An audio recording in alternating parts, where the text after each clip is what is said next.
네, 국토교통부와 한국도로공사가 발주한 특정 용역을 전관을 영입한 업체들이 모두 수주해 유착이 의심된다는 주장이 나왔습니다.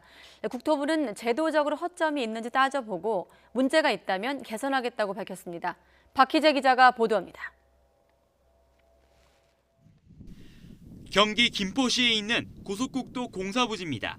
지난해 국토교통부 산하 한국도로공사로부터 업체 5곳이 사업을 수주받아 공사 준비 단계에 들어갔습니다. 그런데 수주를 결정하는 과정에서 업체에 소속된 전 국토부 직원이 심사에 개입했다는 주장이 제기됐습니다. 업체 5곳 가운데 4곳에 소속된 전 국토부 직원, 이른바 전관이 최소 14명이 다른다는 게 이유입니다. 이게 정성평가를 하게 됐습니다. 심사위원이 누가 들어가냐. 따라서 상당히 이렇게 점수가 차별화되기 때문에 현행법상 건설 기술 용역을 일반 업체가 수주할 때는 심사를 통해 사업 체결 여부를 결정하는데 이때 심사로 평가하는 배점의 80% 정도가 위원회가 매기는 정성평가로 이뤄집니다.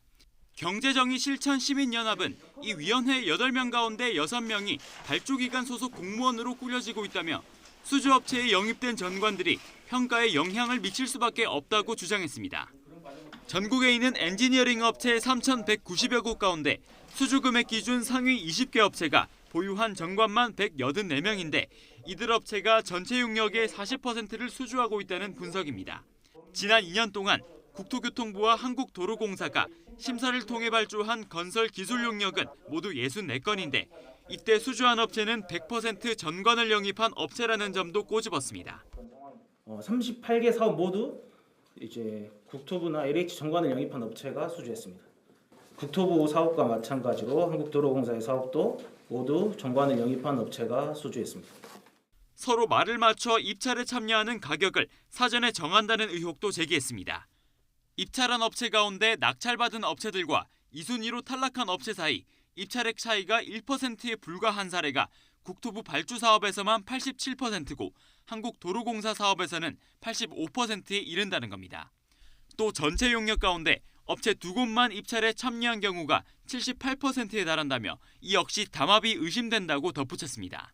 상위 20개 업체들인데 그리고 50개 사가 충분히 입찰이 가능한 능력이 됨에도 불구하고 단 2개 업체가 10건 중에 8건 사업에 그렇게 단 2개 컨소시엄만 경쟁사로 참여했다? 이것은 해당 의혹에 대해 국토부는 수주기관을 심사하는 절차에 허점이 있는지를 따져보고 문제가 있다면 보완하겠다고 밝혔습니다. YTN 박희재입니다.